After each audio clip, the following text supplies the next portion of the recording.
Welcome, everyone, and thank you for joining me in another episode of Parent Advocate Podcast. This is episode 2, and I want to dedicate this specific, or I want to talk about apraxia on this episode. I know I've gotten several emails regarding what exactly is apraxia. I know I mentioned it in my first broadcast that my child currently has been diagnosed with apraxia of the speech, and so many of you had questions regarding exactly what is apraxia and what to look for. What to look for in your own children, right? So my first recommendation would be, speak to your speech and language pathologist, see what they think. Usually it's something that it's not very common. It's not easily diagnosed, and not all the speech and language pathologists are certified in this area, so I do want to make you aware of that. But I want to dive more into exactly what is apraxia. How did they think it was something my child had, and we'll dive more into that. So I want to be as precise as I can, and again, I want to disclose I'm not an expert. I'm just a parent that's going through the process, and I want to share out any and all information that I do gain from this. So I want to read this from the American Speech and Language and Hearing Association as far as what is childhood apraxia of speech. So it states, and I quote, "In order for speech to occur, messages need to go from your brain to your mouth. These messages tell the muscles how and when to move to make sounds. When a child has apraxia of speech, the messages do not get through correctly. The child might not be able to move their lips or tongue in the right ways, even though their muscles are not weak. Sometimes the child might not be able to say much at all. A child with childhood apraxia of the speech knows what they want to say. The problem is, it's not how the child thinks, but how the brain tells the mouth muscles to move." So these are some of the signs, now are some of the symptoms, and not all children with apraxia of the speech display these symptoms, but sometimes they'll show one or all. It's more prevalent if the child is 3 years and above. But if they're under 3 years old and they already are working with a speech and language pathologist, and you feel that maybe your child meets this criteria, go ahead and discuss it with them and see what their thoughts are. Again, this is their area, but it's always nice to have a second opinion and see what they think. Or it might be something that they're not familiar with, but they're going to keep an eye out, or they're going to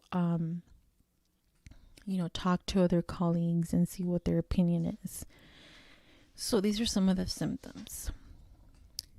The child does not always say the words the same way every time, or they tend to put the stress on the wrong syllable or word.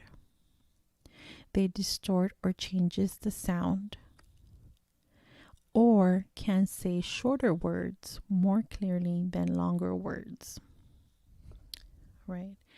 And children with, not all the time, but sometimes they'll even have difficulty with fine motor skills, which is what my child has as well.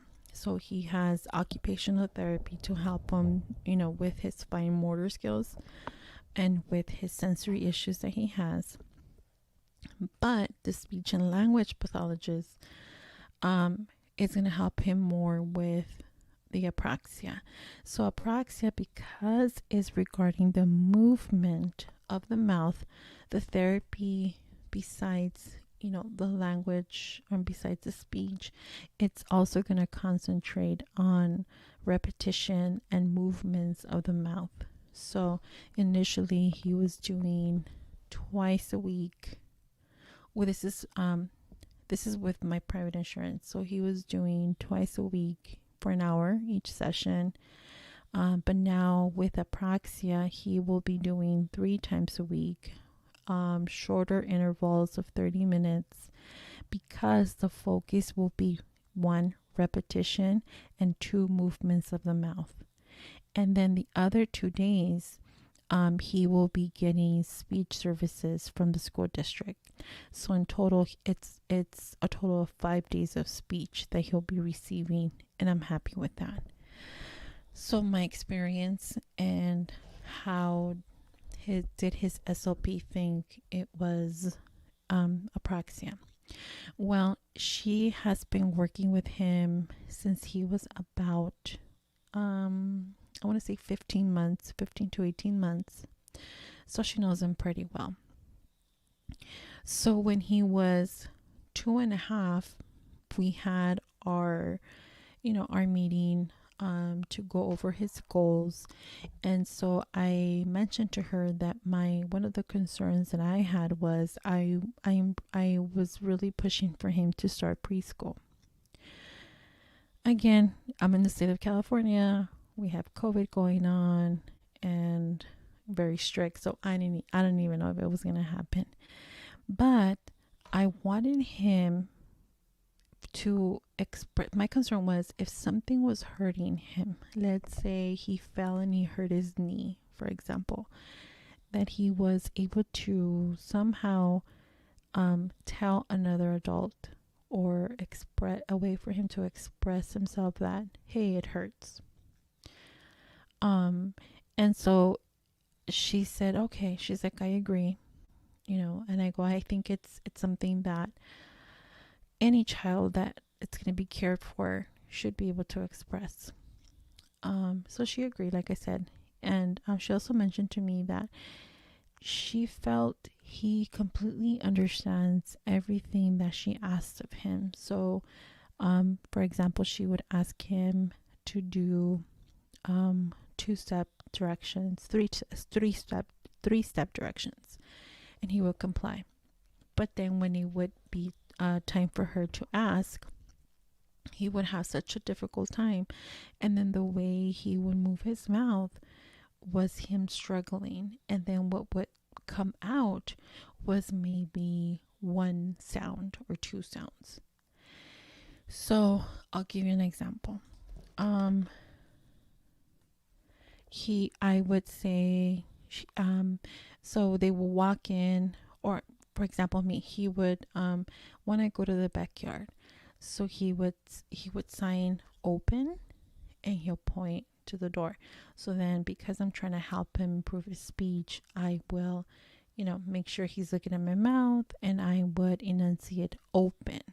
So he would look at me, and then I would see him struggling, and then all that I would hear from him was N. So then I would comply. Or he wouldn't say N, or he'll say O, but then he wouldn't say the N. So each time he was trying to repeat the word open, it would come out different ways. But I would see the struggle in his mouth.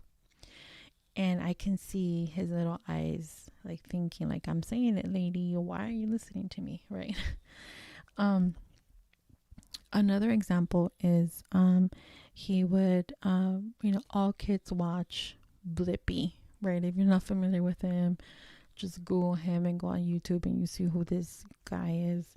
But anyway, so he would tell me Blippi, and he'll point to the TV. So I would say, he wouldn't say Blippi. He'll say, he was trying to tell me I want to see Blippi, but what would come out of his mouth was pata. And then I would stand there looking at him puzzled, like, what is he talking about? Until he would pull out a doll, and it was the Blippi doll, and then we kind of figured it out. But then the problem was he started to get into zombies. Like, like baby zombies. I don't know. They're like little cartoons that they're like little babies. Um, and so he was using the same pronunciation, pata, patas. And so I was just like, what? So again, these were all signs of apraxia of the speech.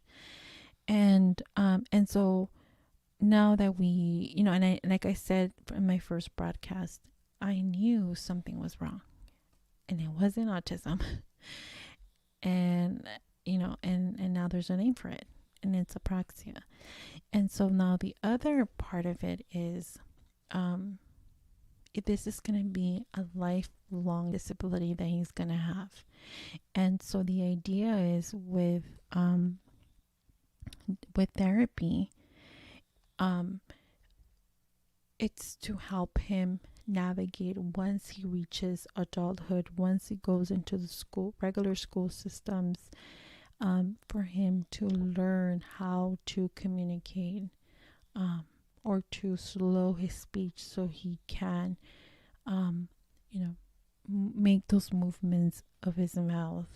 I'm hoping that with therapy now, in the interventions being done now during this early age, that he won't struggle as much as he gets into teenager and adulthood. That's of course my biggest hope. But we'll see. Time will tell. And then now, because he has apraxia, we also have implemented or added to his therapy an AAC device. So for those of you that don't know what that is, it is an augmentative and alternative communication device. And the device that we picked is an iPad. And the application we chose was Proluquo, Proluquo Pro, I believe. It's pretty pricey, but in my opinion, it's helped. It's helped a lot. Him expressing his needs. I know, like, he likes to play with potato head, so that's of course a 2-word phrase, and it's just so difficult for him to express that to me. But he pulls out his IAC device, turns it on, pushes potato head, and he repeats it. So don't think that it's just him pushing buttons and the machine telling me. No, he's repeating what the device is saying. And so me looking at the picture, I know, oh, you want Mr. Potato Head. Okay, let me get that for you. So, you have to make these adaptations as you go along. And, as a parent, you get to decide whether or not this is the best choice for you. And I do want to say this also. I did not know what an AAC device. When initially it was introduced to me from his SLP, I flipped out. I said, no way, I don't want, because he wasn't a child that had a lot of screen time. He wasn't even a child that knew how to use a phone or anything. So in my mind, I thought, oh, if he has an iPad in his hand the whole time, he's going to get lazy and not want to talk. But then after I did my own research and I saw how much of an improvement the behavior was, because now he was having less tantrums because he's able to express his wants and his needs through the AAC device, I was all for it. And so I'm a big advocate for it. So if you research it, see if it's something that's good for your child. And the idea is for him not to have it forever. It's just for now, as we navigate, as we learn more about apraxia, as we see the changes, as we see the improvements, then we're going to move away less and less from it. But this is part of apraxia, or this is part of what I want for him. This is what I'm advocating for him, right? Now, there are different thoughts. This was such an eye-opening experience for me.